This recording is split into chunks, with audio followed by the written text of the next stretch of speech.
Muita gente tem me pedido para falar das ideias do Mises. Só que para eu falar do Mises, eu tenho que falar antes da Escola Austríaca de Economia. E para eu falar da Escola Austríaca, eu tenho que antes falar de uma galera que vem bem antes desse pessoal. Então, no vídeo de hoje, da nossa quarta filosófica, nós vamos falar do pai do capitalismo, de um dos grandes, talvez o maior economista que o mundo já viu.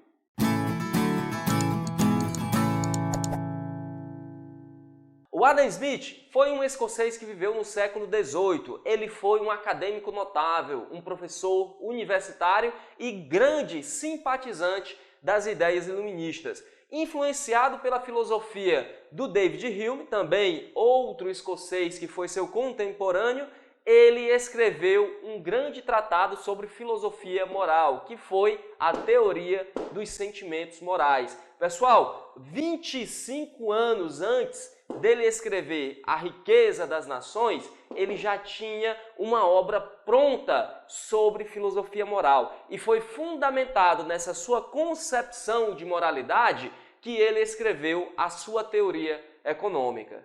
Na Riqueza das Nações, ele trabalha dois conceitos muito importantes, que são os conceitos de barganha e de interesse próprio. Barganha é aquela capacidade que a gente tem de negociar, de tentar convencer uma pessoa que ela tem algo que eu quero e que eu tenho algo que ela quer. E que se a gente trocar essas coisas, nós dois vamos sair ganhando.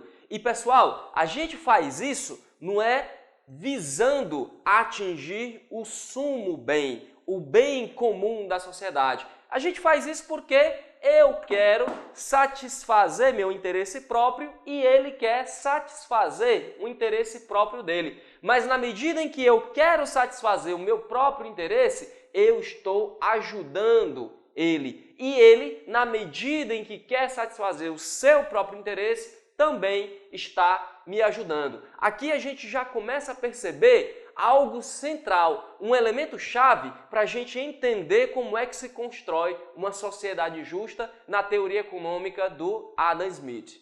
Quando ele analisa o surgimento da economia de mercado, ele percebe três fatores fundamentais no desenvolvimento desse processo: a barganha, a invenção do dinheiro e a invenção da fábrica. Segundo o nosso pensador, a barganha põe fim à autossuficiência das famílias. Antes do surgimento da economia de mercado, as famílias produziam tudo que precisavam. Produziam o seu próprio alimento, produziam o seu vestuário, produziam o material que elas faziam à sua própria casa, produziam tudo. Só que com a barganha, com esse processo de negociação, nós temos o início da especialização e aí as pessoas começaram a perceber que poderiam fazer muito bem uma única coisa se eles se propusessem a fazer só isso. Eles poderiam fazer muito bem um produto, um bem ou prestar um serviço. Então, galera, as pessoas começam a se especializar em fazer muito bem determinado produto ou serviço e vão a um local em que elas podem trocar isso que elas fazem por algo que elas não têm. E esse local passa a ser chamado de mercado. E esse processo sofreu uma transformação radical com a criação do dinheiro. Com o dinheiro não se tem mais tanta permuta de serviços e mercadorias. Eu tenho o dinheiro que eu ganhei porque eu vendi um produto que eu tinha que era fruto do meu trabalho e com isso eu vou lá no mercado e troco esse dinheiro que é fruto do meu trabalho por outro produto ou serviço que também é fruto do trabalho de alguém. Aqui, pessoal, o Adam Smith ele vai dizer que somente o trabalho ele é um fator objetivo de criação do valor. Só o trabalho pode criar objetivamente o valor. Aqui está a teoria do valor-trabalho que fundamenta a teoria econômica do Adam Smith. Eu sei quanto vale determinado produto ou serviço porque eu sei o trabalho que dá para fazer aquilo. Então, era praticamente assim, eu gastei 5, 6 horas trabalhando para fazer determinado produto ou para prestar determinado serviço, eu vou trocar por algo que também valha 5 ou 6 ou 7 horas do meu serviço e que alguém também passou esse tempo trabalhando para produzir esse bem ou para prestar determinado serviço. Assim, pessoal, com a barganha e a especialização, todo mundo pode se colocar para fazer determinada tarefa, para fazer determinado produto. E somente os incapazes de realizar qualquer tipo de trabalho podem se dar ao luxo, não é? De depender da caridade. Se você não é inválido, se você tem capacidade de trabalhar, então não tem por que receber a ajuda de ninguém. O mercado está aí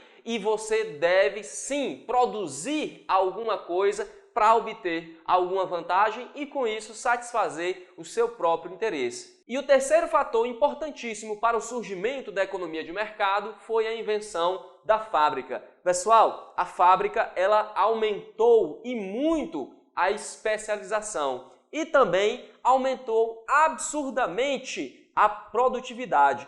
Nunca antes tinha se produzido tantas mercadorias como passou-se a produzir a partir de agora com a invenção da fábrica, com a revolução industrial. Só para vocês terem uma ideia, o Adam Smith, na Riqueza das Nações, ele nos dá um exemplo bem simples, é aquele clássico exemplo do alfinete. Enquanto que uma única pessoa tem dificuldade para fazer 20 alfinetes com perfeição durante um dia, 10 trabalhadores conseguem, com extrema especialização, produzir 48.000 alfinetes em um dia. Um vai esticar o arame, o outro vai polir, o outro vai fazer a ponta, o outro vai colocar a cabeça, o outro vai encaixotar e assim por diante. Se nós temos uma especialização muito grande em uma cadeia de produção, nós podemos ter uma produtividade absurda, coisa que a humanidade nunca tinha visto antes. E toda essa produção deveria circular em um mercado livre. Com a divisão do trabalho, nós temos um aumento absurdo da produtividade e, com isso, um aumento também na riqueza universal. Quando ele diz universal, ele está querendo dizer a riqueza de todo um país, de toda uma nação. Mas, somente se essa sociedade for bem ordenada. Ela sendo bem ordenada, nós temos condições de perfeita liberdade. E se nós temos condições de perfeita liberdade, o mercado ele vai criar um estado de perfeita igualdade. E com isso, todos são livres para ir atrás dos seus próprios interesses, não podendo deixar de observar os ditames da justiça, as leis da justiça. E aqui, pessoal, olha só onde o Adam Smith quer chegar. O grande objetivo é construir uma sociedade justa. Quem está acompanhando aqui o nosso canal já está vendo que a gente vem falando de sociedade justa há muito tempo, desde os gregos antigos. E aqui, com o Adam Smith, a gente chega a usar essas duas palavrinhas mágicas sem mencionar o quê? Olha aí, pessoal, o que foi que a gente chegou a ver como é que se produz, como é que se cria uma sociedade justa, sem falar em governo. Em nenhum instante a gente falou de governo aqui. Para o Adam Smith, no capitalismo é o mercado que vai produzir uma sociedade justa, não é o governo. O mercado, o livre mercado, com a sua mão invisível, com as leis naturais da oferta e da procura, ele regula a produção dessas mercadorias muito melhor do que qualquer governo. Para o governo, só sobra o quê? Exercer as funções essenciais, como, por exemplo, segurança e a administração da justiça. Dessa maneira, nós podemos ter um governo pequeno, um Estado mínimo, que não precise cobrar tantos impostos do cidadão, porque ele não vai fazer muita coisa. O mercado já é livre para se regular. É através do mercado livre, da economia de mercado, que as pessoas conquistam a sua liberdade e se tornam iguais. O Estado não tem que ser grande para tentar controlar a vida das pessoas.